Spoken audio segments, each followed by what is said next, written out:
Bismillahirrahmanirrahim. Assalamualaikum warahmatullahi wabarakatuh. Alhamdulillahirabbil alamin wa bihi nasta'in ala umurina waddin. Wassalatu wassalamu ala asrafil anbiya'i wal mursalin wa ala alihi wa sahbihi ajma'in, amma ba'du. Puji syukur marilah kita panjatkan kehadiran Allah Subhanahu wa taala, karena berkat rahmat dan hidayahnya lah kita dapat berkumpul di tempat ini dalam keadaan sehat walafiat. Salawat serta salam semoga selalu tercurah kepada junjungan kita baginda Nabi besar Muhammad sallallahu alaihi wasallam, pada keluarganya, para sahabatnya, dan para pengikutnya hingga yaumil qiyamah. Amin amin ya rabbal alamin. Hadirin jamaah yang dirahmati Allah, pada malam hari ini marilah sama-sama kita dengarkan ceramah Ramadan salat tarawih yang insya Allah akan disampaikan oleh guru kita Ustadz Hasanuri MA. Kepada beliau kami persilakan dengan segala hormat. Sallu ala Muhammad. Bismillahirrahmanirrahim. Assalamualaikum warahmatullahi wabarakatuh. Alhamdulillahilladzi ja'alana syahrul Ramadan syahrul barakah wa syahrul Quran wa syahrul barakah. Wassalatu wassalamu ala sayyidina Muhammadin ibn Abdillah wa ala alihi wa ashabihi wa mawalah wa la hawla wa la quwwata illa billah, amma ba'du. Hadratul mukarramin wal muhtaramin, para alim, para sesepuh binasepuh, para hujaj, para jamaah sekalian, bapak dan ibu yang insya Allah semua dirahmati Allah Subhanahu wa ta'ala. Wabil khusus yang sama-sama kita hormati Ketua DKM kita yang terhormat Bapak Ustadz Haji Dzulqarnain beserta seluruh jajaran kepengurusan, para asatidz, dan wabil khusus juga untuk imam kita, imam salat taraweh dan imam salat isya tadi yang sudah kita laksanakan bersama, beliau Ustadz Ali dan seluruh asatidz yang lain yang mohon maaf Al-Fakir tidak bisa menyebutkan satu persatu namanya, tetapi insya Allah tidak mengurangi rasa takzim saya kepada beliau-beliau semua. Bapak dan ibu jamaah sekalian yang dirahmati Allah Subhanahu wa ta'ala, alhamdulillah wa syukrulillah, pada malam hari ini kita masih diberikan kesehatan, kenikmatan oleh Allah Subhanahu wa ta'ala, sehingga masih istiqomah melaksanakan daripada kesempurnaan ibadah di dalam bulan suci Ramadan. Setelah kita menjalani puasa tadi siang 26 ya Bu ya, berarti kita tarawehnya malam ke-27 malam ganjil. Mudah-mudahan kita mendapatkan Lailatul Qadar. Allahumma amin ya rabbal alamin. Hadirin Bapak Ibu yang dirahmati Allah Subhanahu wa taala, di sini Al-Fakir mendapat tema dari panitia, dimohon untuk menjelaskan tentang pentingnya zakat, kemudian potensi dan solusi dalam mengentaskan kemiskinan. Hadirin Bapak Ibu, termasuk salah satu kemuliaan, keberkahan daripada bulan suci Ramadan adalah selain Allah mewajibkan kita berpuasa selama 1 bulan penuh, Allah juga mewajibkan, Allah juga memerintahkan ibadah-ibadah yang lain untuk menyempurnakan puasa kita. Betul apa betul? Jadi selain kita puasa ya Bu ya, malamnya disuruh taraweh, baca Quran. Ulama menyampaikan bahwa Ramadan adalah syahrul Quran. Orang yang banyak membaca Quran di bulan Ramadan, insya Allah pahalanya berlipat ganda. Amin ya rabbal alamin. Dan termasuk ada satu anjuran yang sangat penting, di mana ibadah ini memiliki nilai agar kita sebagai hamba Allah, muslim maupun muslimah, setelah memetik daripada hikmah puasa Ramadan ini, sebagaimana ending daripada tujuan Allah mewajibkan kita berpuasa, adalah la'allakum tattaqun, agar kita semua menjadi orang yang bertakwa. Nah, salah satu daripada ciri-ciri orang yang bertakwa adalah bukan sekedar dia melaksanakan sholat, puasa dan ibadah-ibadah yang lain, tetapi peduli dengan lingkungan. Ya, Allah ajarkan kita untuk melaksanakan zakat. Betul apa betul? Nah, zakat itu penting ya Bu ya. Nah, zakat itu ada dua sebelumnya, ada zakat mal, ada zakat fitrah Bapak Ibu. Kenapa zakat itu dianggap penting Bapak Ibu? Jelas bahwa zakat itu adalah bagian daripada rukun Islam. Bunyal Islam ala khamsin. Islam dibangun ya di bawah rukun-rukun atau tiang-tiang. Yang pertama membaca syahadat, yang kedua mendirikan sholat, dan yang ketiga adalah menunaikan zakat.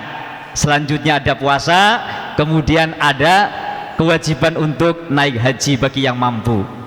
Jadi pentingnya zakat itu karena memang perintah Allah Subhanahu wa ta'ala Bapak Ibu. Dan jangan khawatir, orang yang mau melaksanakan zakat ya tidak akan Allah kurangi hartanya Bapak Ibu, baik itu zakat mal, zakat harta maupun zakat fitrah. Janji Allah, la in syakartum la azidannakum wa la in kafartum inna adzabi lasyadid. Jika kalian semua mau bersyukur kepada Allah, maka Allah tambahi syukurnya. Nah, syukurnya orang yang punya harta itu adalah bukan sekedar mengucapkan alhamdulillah, tetapi syukurnya orang yang punya harta adalah mau menzakati daripada hartanya. Betul apa betul? Hadirin yang dirahmati Allah Subhanahu wa ta'ala, selain daripada zakat adalah sebagai rukun Islam, zakat itu bisa membersihkan kita ya daripada kotoran-kotoran harta kita Bapak Ibu. Harta yang kita dapatkan, harta yang Allah berikan kepada kita, itu ada hak orang lain ya.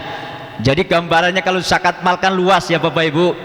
Seperti orang yang bisnis ada zakatnya kalau mencapai nisab.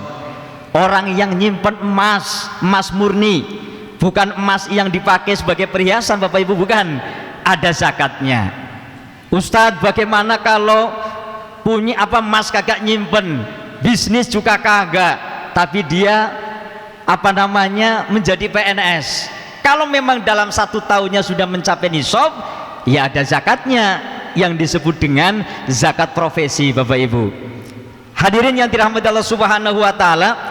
Dan orang yang murah, orang yang tidak bakhil ya, ini dekat surganya, jauh daripada nerakanya Bapak Ibu. Mudah-mudahan kita semua ini Allah bentuk sebagai orang-orang yang dermawan, amin ya rabbal alamin. Orang yang tidak pelit ya, karena perintahnya Allah sendiri, aqimus sholah wa atuz zakah Bapak Ibu. Aqimus sholah, kita disuruh sholat, berarti ibadah yang vertikal hubungannya sama Allah. Wa atuz zakah, setelah kita sudah beribadah dengan Allah, menyembah kepada Allah, ibadah secara vertikal, maka kita disuruh zakat sebagai bentuk kepedulian kita kepada lingkungan. Betul atau betul? Nah, hadirin yang dirahmati Allah Subhanahu wa ta'ala, karena ini kesempatannya cuman sedikit ya Bapak Ibu, kultum kuliah 7 menit, kalau lebih mohon maaf Bapak Ibu ya. Karena tadi judulnya kan pentingnya zakat, potensi dan solusi dalam rangka mengentaskan kemiskinan. Ini kalau dibahas tuntas ya bisa 1 jam Bapak Ibu ya. Saya singkat-singkat saja karena kultum ya ini cukup singkat waktunya. Hadirin yang dirahmati Allah SWT, khusus untuk zakat fitrah Bapak Ibu ya. Kenapa kita disuruh zakat fitrah? Rasulullah Shallallahu Alaihi Wasallam menyampaikan dalam hadisnya, saumu Ramadhana mu'allakun bainas sama'i wal ardi la yurfa'u illa bi zakatil fitri. Ini masuk kita zakat fitrah Bapak Ibu. Tadi secara umum ya, zakat secara umum. Lah untuk zakat fitrah Bapak Ibu, apa sih fungsi daripada zakat fitrah? Rasul menyampaikan, kita ini setelah puasa Ramadan, Pak, kata Rasul, ibadah kita ini akan terkatung-katung di antara langit dan bumi, ya, tidak akan sampai ke Allah kecuali zakat fitrah. Nah, ini kalau dimaknani secara letterlek ini ya bahaya Bapak Ibu. Berarti kalau yang nggak mampu zakat fitrah, puasa Ramadannya nggak bisa diterima pahalanya. Ternyata tidak. Dalam kitab Syarah I'anatut Thalibin, ya, yang mensarai daripada kitab Fathul Mu'in, kalimat la yurfa'u, tidak diangkat Bapak Ibu, itu maknanya ay la yukmalu, tidak disempurnakan. Yang dimaksud bahwa ketika kita sudah berpuasa Ramadan Bapak Ibu, kita nggak mau zakat fitrah, maka puasa kita ini tidak sempurna. Seperti kita sholat, umpamanya sholat subuh, lupa nggak kunut, harusnya kan ditambal dengan yang namanya sujud sahwi, sholat kita ada yang kurang. Maka begitu pula ketika kita berpuasa di dalam bulan suci Ramadan, mungkin puasa kita tidak sempurna karena mungkin ada perbuatan-perbuatan yang dinilainya sedikit mengurangi daripada pahala puasa, ya. Mungkin waktunya kita tidak digunakan untuk hal-hal yang manfaat, maka kita sempurnakan dengan zakat fitrah. Nah, itulah pentingnya zakat Bapak Ibu, ya. Jadi kalau kita berpuasa nggak zakat fitrah, puasa kita nggak sempurna. Karena kata Rasul, la yurfa'u illa bizakatil fitri. Nah, tidak akan disempurnakan puasa kita kecuali dengan zakat fitrah.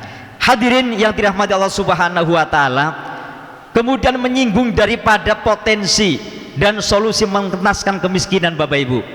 Kalau kita baca pada penelitian-penelitian ahli ilmu, ternyata di Indonesia ini kita lihat Bapak Ibu, banyak orang-orang kaya, banyak orang-orang yang punya harta, baik pemilik perusahaan, baik orang yang bisnis, baik orang yang mungkin pejabat, pegawai negeri dan sebagainya. Dari kurang lebih 27 triliun andaikan dikumpulkan satu negara ini Bapak Ibu, ternyata penelitian membuktikan ya masih ada sekitar 17 triliun dalam satu negara ini. Berarti kesadaran masyarakat kita tentang zakat harta, zakat mal ini masih minim. Walaupun menurut satu penelitian setiap tahunnya itu meningkat Bapak Ibu. Nah, mudah-mudahan kita bukan menjadi bagian orang yang kikir, orang yang bakhil. Allahumma amin ya robbal alamin. Nah, tentunya sangat pas Bapak Ibu, kita lihat tetangga-tetangga kita masih banyak yang makan saja Senin Kemis. Tetangga kita mungkin yang hidup di kolong jembatan, tetangga kita yang masih mintanya karena dia memang betul-betul miskin, ya, mereka susah ekonominya. Ketika ada pemberdayaan zakat, maka zakat ini akan mengentaskan daripada kemiskinan. Nah, di situ yang lebih pas lagi adalah yang disebut dengan zakat produksi. Jadi bagi-bagi zakat bukan sekedar langsung dimakan Bapak Ibu, tapi orang-orang yang kaya, orang-orang yang punya harta ini harusnya ya menyampaikan zakatnya, memberikan zakatnya itu dalam bentuk sebagai modal, maka disebut dengan zakat produksi. Kalau diterima dimakan, diterima dikonsumsi, ya nggak bisa mandiri-mandiri karena memang bukan menjadi modal daripada keberlangsungan hidup mereka. Nah, tetapi tidak apa-apalah, mudah-mudahan melalui masjid ini juga dibentuk panitia zakat, baik orang-orang yang kaya maupun nanti zakat fitrah. Bersegeralah Bapak Ibu, mumpung bulan suci Ramadan, ketika kita beramal ya berupa harta. Ramadan adalah bulan yang mulia, Ramadan adalah bulan di mana setiap amal itu akan dilipat gandakan. Maka mumpung ini bulan Ramadan, mari kita yang punya zakat, yang punya harta ya bersegeralah untuk berzakat harta maupun termasuk zakat fitrah.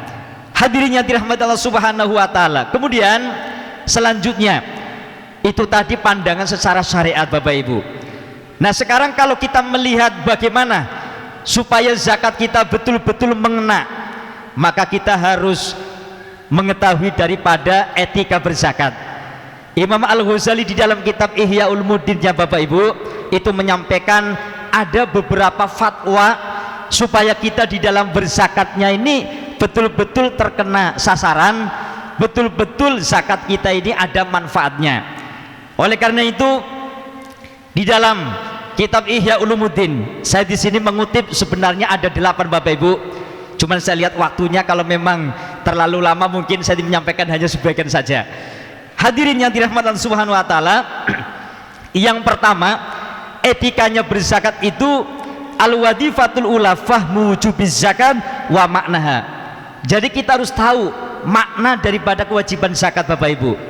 Ternyata makna yang lebih mendalam. Kenapa sih kita disuruh berzakat? Karena dalam rangka mendekatkan hati kita kepada Allah Subhanahu wa taala. Kalau orang yang pelit berarti menunjukkan bahwa dia ini masih lebih cinta kepada hartanya daripada cinta kepada Allah Subhanahu wa taala. Padahal Allah sudah banyak memberikan nikmat kepada kita. Ya, kalau kita diberikan kekayaan nggak mau zakat, berarti dia masih lebih memilih harta daripada Allah Subhanahu wa taala. Padahal nggak usah khawatir, ketika kita mengeluarkan zakat akan Allah ganti berlipat ganda. Nggak usah khawatir ya Bu ya. Banyak orang membuktikan ketika rajin sedekah, rajin infak, insya Allah hartanya malah tambah melimpah Bapak Ibu. Ini yang pertama, karena sesuai makna daripada zakat adalah an-numuwu, yaitu meningkat kesejahteraannya, sejahtera untuk dia dan sejahtera untuk masyarakat lingkungannya. Al-wadifatu saniyah, yang kedua Bapak Ibu ya, fi waktil ada wa min adabi dzawiddin at-ta'jil. Yang kedua ini Bapak Ibu, kalau kita sudah memenuhi syarat daripada zakat, baik zakat mal maupun zakat fitrah, maka jangan ditunda-tunda. Jadi kalau yang mau pulang kampung, mungkin di sini ada yang mau mudik ya Bapak Ibu ya, jangan berikan zakat kita ini di kampung. Kalau THR nggak apa-apa ya, karena kita hidup di sini, menghirup udara di sini, menggunakan air di sini, cari uang di sini. Maka sebelum pulang kampung, sebelum mudik, zakat fitrah dulu. Betul apa betul? Jangan dibawa pulang. Kalau THR nggak apa-apa kan begitu. Nah, jadi zakat dulu, karena kita berzakat itu yang paling afdol, yang paling baik adalah di mana kita hidup dan di mana kita itu mencari penghasilan atau mencari daripada kekayaan gitu. Nah, sekarang sudah waktunya kita boleh zakat dari awal Ramadan Bapak Ibu ya, sampai sebenarnya kalau mau jelasin waktunya zakat ada 5. Tapi yang paling afdol adalah ketika akhir Ramadan sudah masuk, ghurubus syamsi ya, sampai imam sholat mau mengerjakan sholat Idul Fitri, kita sudah melaksanakan zakat fitrah. Jangan ditunda-tunda. Kalau sudah waktunya, bersegeralah. Bahkan kita sudah dibolehkan dari awal Ramadan ya, sampai daripada akhir Ramadan, sampai daripada sholat Id itu dilaksanakan. Hadirin yang dirahmati Allah Subhanahu wa taala, kemudian yang ketiga, etika atau adab daripada kita ini berzakat, baik itu zakat mal maupun zakat fitrah. Yang ketiga itu al-israr. Ini bagi orang yang nggak bisa menjaga riya Bapak Ibu. Kalau kita hatinya ini masih khawatir bahwa kalau kita memberikan zakat terang-terangan, hati kita masih riya, merasa pengen dipuji orang, ya kalau ngasih ke panitia ya nggak usah cerita-cerita sama yang lain. Tapi sebaliknya, untuk nomor berikutnya, andaikan kita bisa menjaga daripada sifat riya Bapak Ibu, yang namanya zakat itu yang bagus malah diterangin, bila perlu diumumin ya, bahwa si A, si Anu sudah zakat. Tujuannya apa? Tarhiban lil khair, dalam rangka memberi semangat, memberi motivasi kepada yang lain. Karena yang namanya zakat adalah mengeluarkan harta, mengeluarkan daripada kepemilikan kita. Maka yang bagus ya, yang penting walaupun diumumin, walaupun kita terang-terangan, kita masih bisa ngejaga daripada hati kita. Jangan sampai ada riya, jangan sampai pengen dipuji atau mungkin dianggap orang lain. Kalau zakat mal itu kan banyak ya Bapak Ibu ya, jadi pengen dipuji dan sebagainya. Tapi kalau sudah siap, yang lebih bagus itu diumumin nggak apa-apa. Hadirin yang dirahmati Allah Subhanahu wa taala, sehubungan waktu sudah cukup lumayan, langsung saya singkat. Seperti apa sih orang-orang yang lebih lebih bagus menerima zakat Bapak Ibu? Sebab pada poin yang terakhir fatwa atau makolahnya Imam Ghazali itu dikatakan bahwa memberi zakat yang bagus adalah kepada orang di mana zakat itu bisa menyebabkan orang tersebut berkembang lebih baik, akan menjadi lebih baik.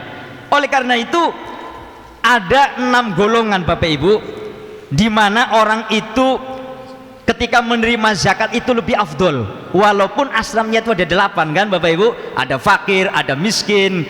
Tetapi menurut Imam Ghazali, pandangan ilmu tasawuf itu ada 6. Yang pertama yang paling takwa Bapak Ibu. Jadi panitia nanti akan tahu, ya harus teliti siapa-siapa orang yang rajin ibadah, rajin takwa, ya, suka ke masjid, suka taklim, sudah ngaji. Mereka fakir tetapi takwa.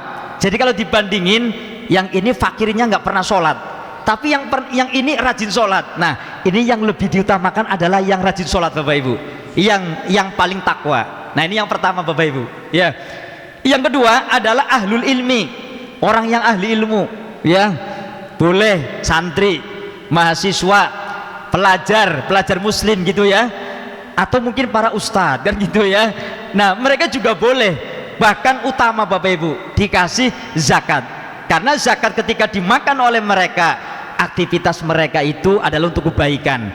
Zakat itu dimakan, dikonsumsi oleh orang yang selain daripada ahli ibadah, dia itu juga ahli ilmu, ya, seperti para ustadz. Maaf, bukan berarti saya itu ngomong sendiri, bukan. Banyak ustadz-ustadz lah ya, banyak orang-orang yang menyampaikan ilmu agama, itu mereka adalah diutamakan setelah orang yang bertakwa. Yang ketiga Bapak Ibu, orang yang jujur dan orang yang ahli bersyukur, ya. Walaupun tadi ada takwa, tapi ada orang yang perilakunya bagus, jujur, pandai bersyukur. Nah, dia nih lebih utama dikasih zakat, lebih tepat sasaran Bapak Ibu. Jadi maafkan, biasanya ada ya pengamen jalanan, apalagi yang badannya dicet-cet begitu ya. Lah ini mohon maaf kalau begitu, antara buat mereka dengan orang yang ahli ibadah, mendingan buat yang ahli ibadah, ya. Zakat itu dimakan oleh orang yang dekat kepada Allah Subhanahu wa taala. Nah, kemudian yang selanjutnya adalah orang yang memiliki tanggung jawab. Dalam arti kata, umpama ada 2 orang Bu, yang satunya masih bujangan, masih sendirian, yang satunya sudah punya keluarga, sama-sama miskin, maka yang lebih afdol yang diberikan adalah yang sudah berkeluarga, yang sudah punya tanggung jawab. Kemudian yang kelima adalah yang memiliki harga diri. Dia orangnya bisa menjaga harga diri, tidak gampang minta-minta, ya. Karena orang Islam Bapak Ibu sebenarnya nggak boleh minta-minta. Orang Islam itu kalau minta-minta harga dirinya jatuh. Makanya yang namanya minta, kalau nggak darurat itu sebenarnya haram hukumnya. Orang minta-minta tetapi untuk kekayaan, untuk hura-hura, apalagi mengkonsumsi minuman makanan yang haram, itu tidak boleh. Dalam Islam boleh meminta kalau memang dia benar-benar nggak bisa makan, darurat, kalau nggak makan, kalau nggak minta dia mati, baru boleh. Nah, kalau minta-minta tetapi untuk kekayaan itu tidak boleh. Makanya di sini orang yang bisa menjaga harga dirinya, umat Islam, kaum muslimin muslimat, maka dia berhak lebih bagus diberi zakat, begitu Bapak Ibu. Dan yang terakhir adalah kerabat. Nah, ini artinya orang yang dekat. Andaikan masjid ini kan menggalang panitia Bapak Ibu, maka yang lebih dekat-dekat dengan masjid. Andaikan ada orang yang memberikan zakatnya secara pribadi langsung kepada orang yang berhak menerima zakat, maka jangan dilempar yang jauh dulu. Kita lihat lingkungan kita, terutama kerabat yang miskin, yang fakir, ya, itu yang lebih afdol untuk dikasih. Jangan yang jauh dikasih, yang dekat padahal nggak bisa makan, yang dekat padahal miskin, fakir, sangat butuh, tetapi dilupakan Bapak Ibu. Nah, ini namanya tidak beretika di dalam memberikan zakat, baik zakat mal maupun zakat fitrah. Hadirin yang dirahmati Allah Subhanahu wa taala, demikian cukup lumayan panjang barangkali karena temanya cukup panjang ya Bapak Ibu ya. Mudah-mudahan ilmu yang Al-Fakir sampaikan bisa bermanfaat untuk kita semuanya, dan kita berdoa semoga Allah memudahkan rezeki kita semuanya. Selain kita ahli sholat, ahli puasa, ahli baca Quran, termasuk menjadi orang yang ahlus zakat, ahlus sodakoh, ahlul infak. Amin amin ya robbal alamin. Wallahul muwaffiq ila aqwamit thoriq. Wassalamualaikum warahmatullahi wabarakatuh.